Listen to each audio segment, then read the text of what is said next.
If you want to give your clients a crispy fade like this in under 20 minutes, this is the POV tutorial for you guys. Welcome to the channel. My name is Tito and I make well over 6 figures in the barber industry, and all I do is cut hair. I don't do nothing fancy, man. I want to teach you guys how to do the same. And one of the biggest points that helped me get to the point that I am now is learning how to cut hair efficiently. So we're not gonna waste any time and get right into this tutorial, man. We're gonna even out his hair per his request down to a number 4 guard. And you're always gonna wanna cut against the grain to make sure you have a nice even haircut. As you can see, we're using the Tomb 45 and Babyliss collaboration with the new Tomb 45 guards. And all of the tools that we use in today's video, guys, is gonna be in the tagged products down below if you guys are in the market for tools and wanna use what I'm currently using. So the reason that you want to go against the grain is just to maximize the evenness, right? And what do I mean when I say against the grain? This means that if the hair is growing forward, you're cutting backwards, just like we are here. If the hair is growing, shooting off to the left, I'm going to cut to the right. And if it's growing to the right, I'll cut to the left. You're always just trying to get cut as close to the root as possible using whatever guard choice you're using. So that's why you cut against the grain on the top. Now let's go ahead and get into the fade.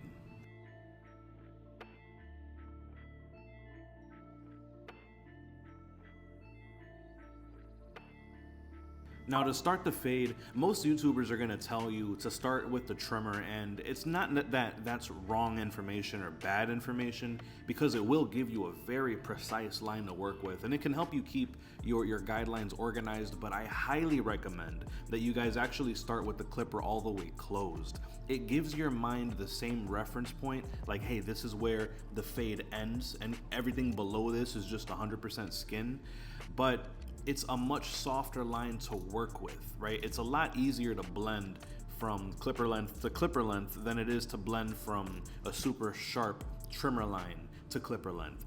So this is one of the secrets that I use when I'm cutting hair to keep my time super efficient. If I give myself an easier line to work with, it means I'm spending less time taking it out at the end.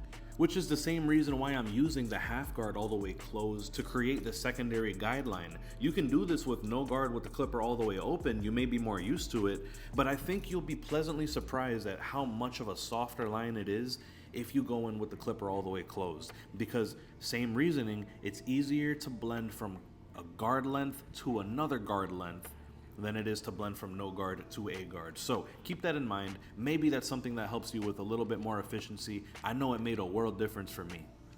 So now you remember we did the top already with a 4. So now I can take my 1.5 guard with the lever all the way open, and I want you to pay attention to the motions of this clipper. Notice how this hair, like towards the front, kind of shoots off to the left. That's why I tilt my clipper coming to the right. You remember cutting against the grain? That's the most efficient way to make sure the hair is being cut even and you're not left patchy. But I'm always using the shape of the head, especially with this step. I'm using the shape of the head as a ramp to launch my clipper up and off the head. Okay, this is gonna take care of debulking, number 1. It's gonna take care of blending, number 2, to where I don't have to use my 4 closed, my 3 open, my 3 closed, my 2 open, my 2 closed. I can skip all of that if I just use proper clipper motions, proper hand motions with this 1.5 guard, you know, starting with the lever open. And then of course you'll follow up with the lever closed, and that just helps shorten it just a little bit more. We're just gonna be worried about attacking that middle guideline that's left over now in this next step.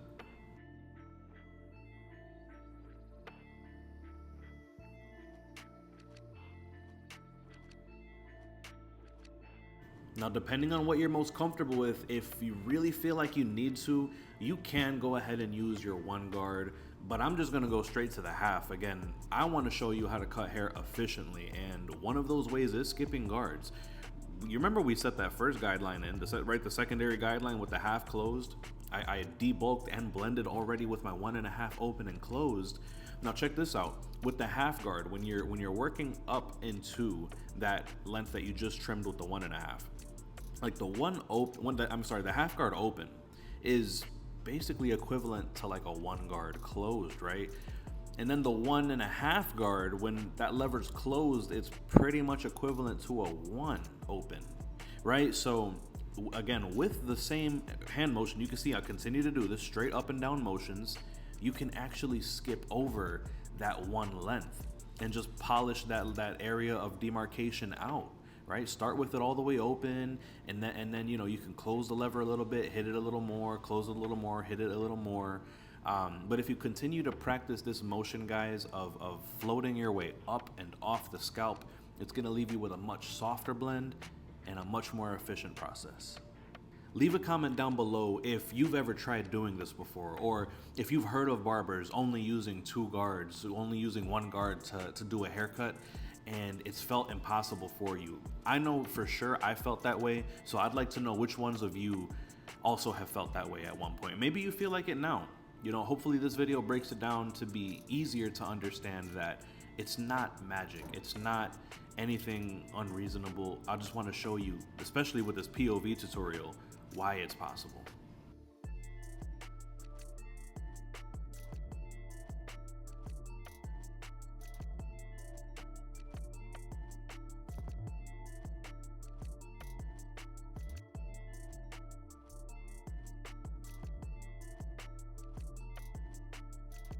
So now we've already blended with the 1.5, we've already blended with the half. The only thing we have left to do is break through that very bottom line. Now, please leave a comment down below if you have ever been afraid to take the fade too high when you have to blend out the bald line. I know that's something that I super struggled with when I was a new barber, and you know what? It was because I was setting in my bald guideline with the trimmers. I would punch that line in so hard with the trimmers, because remember, these trimmers are set for you to be able to do the front edge up. You need that thing to be crispy, right? How am I supposed to have a blurry fade with a super harsh line, you know, in the middle of the blend? So I started with the clipper all the way closed, so that way I could break through that line again with the clipper closed and mentally prepare that, yes, I am gonna go higher and higher in the fade, but guess what? I'm gonna open it up to notch number 1, bring it up a little higher. That means it's a little longer, right? Now we open to notch number 2, and then we bring it up a little bit higher, but it is a little bit longer. And now we keep doing that over and over again. Notch 3, bring it up. Notch 4, bring it up. Notch 5, bring it up. And by that point, it should blend effortlessly into that guideline that we put in with the half guard close, right? So I just think it's really important to emphasize that point for you guys. It used to scare the crap out of me. Like, man, I'm gonna take this fade too high, and now this low fade is gonna become a high fade. This mid fade is gonna become a high fade. But it's just, you don't have to worry about that if you have a systemized approach.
While I still have the clipper in my hand, I want to show you how simple it can be to blend out the sideburn on a beard. Notice I've got pressure at the top of his sideburn, and I am softly floating my way down.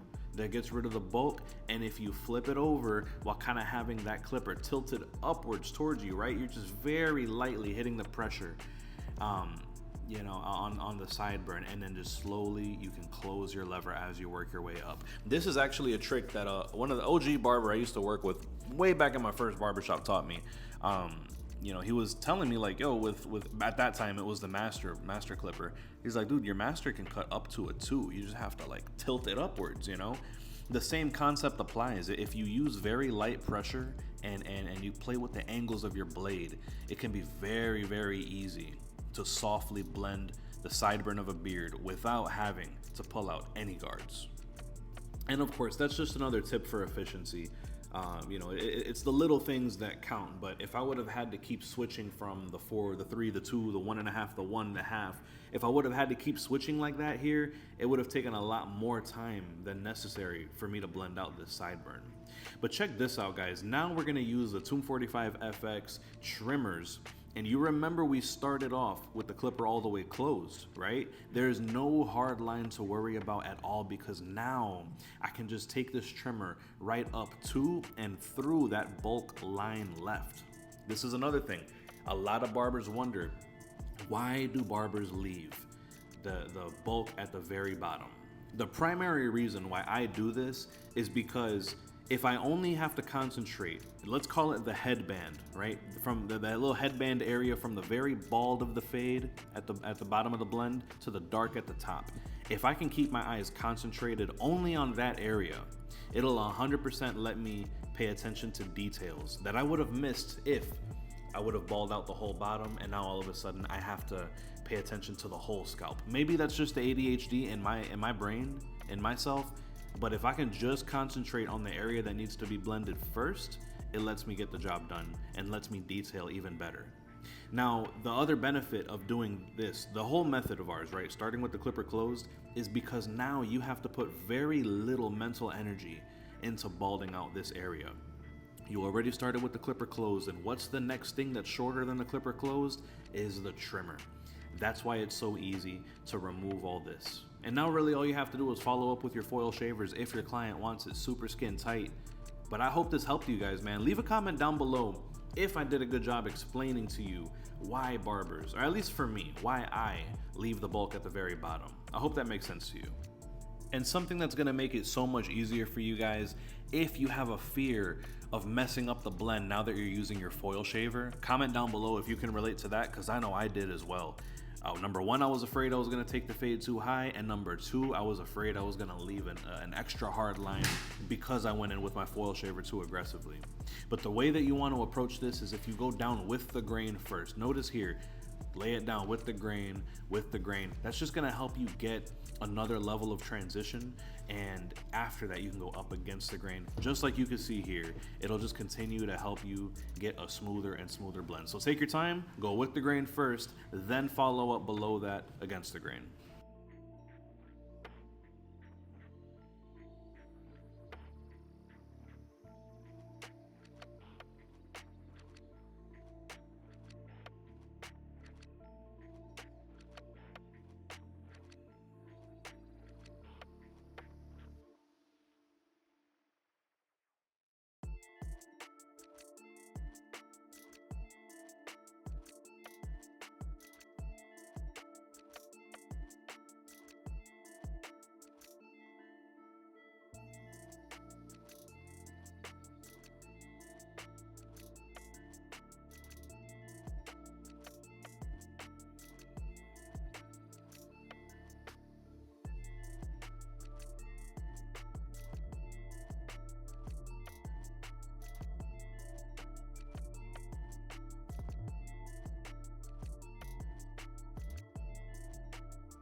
Now, when it comes to the front lineup, guys, I always will suggest that you start in the middle, you pick a corner to attack, return to the middle, go to the other corner. This is gonna break up the lineup into two smaller jobs rather than trying to tackle one huge job, right? So, and then the thing is too, because if you start all the way on the left corner and then you work to the right, to the right, to the right, to the right, think about like your anatomy. Think about like your elbow, right? That rotation, if you rotate your elbow in front of you, you're gonna notice that as you go farther right, it's gonna start to lean down eventually, right?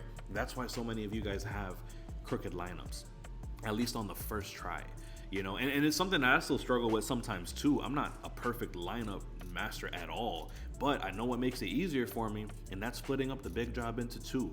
So start in the middle, attack a corner, return to the middle, attack the other corner, and adjust accordingly.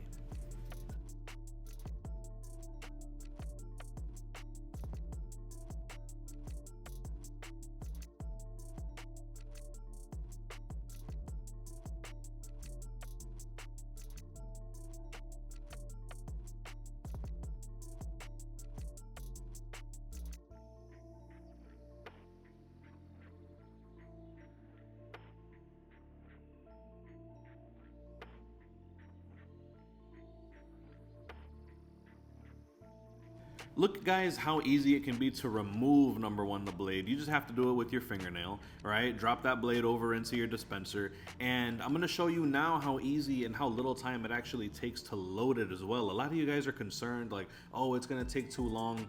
First of all, this step right here is gonna be skipped if you just buy single edge blades. I'm a big fan of the Dorcos, but look at how easy this can be, guys. Literally, you just take that blade, find the little gap, and slide it in. To me, that didn't take no extra time compared to what I do with any other type of cartridge razor, right? So I hope that encourages you. I'll make sure to have that tagged in the comment section, no, in the tagged products section down below. Because the Turkish razor for me, man, is just something that helps me have a higher level of precision. It is so slim,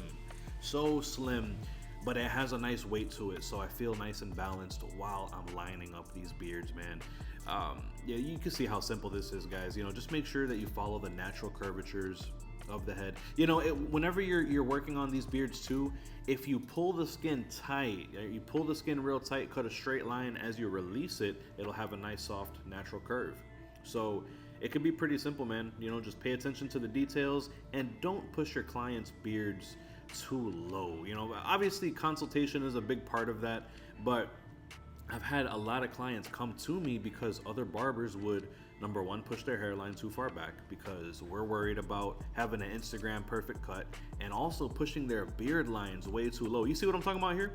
Pull the skin, and then as you release it, it kind of gives it a natural curve. You know, I don't have a curved blade. There's no way that I could have done that with just a blade. It's all about skin tension. If you pull the skin properly, notice that's a straight line, but when you release, it becomes a nice soft natural curve.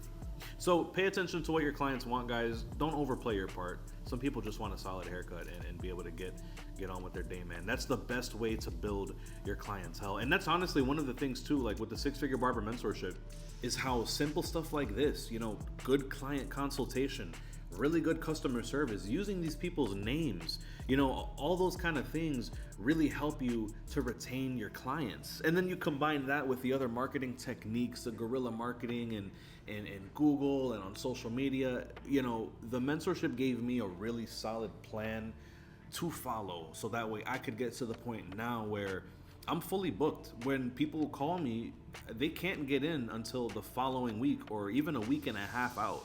You know, so it's really cool. I started as a student of the mentorship probably back in, I don't know, maybe 2023, I think it was. And 2 years later, I've seen such good results that they asked me to be a coach for the program. So if you guys want me, along with the rest of our Tomb 45 team, to help you in your business journey, let me know, man. Like, go hit the description down below. I actually am going to be leading the live call tonight. I'm going to be talking about the ACV formula and how it can help you achieve a 6-figure barber business even faster than you already are. So I'll see you guys tonight in the mentorship. The link is down below in the description.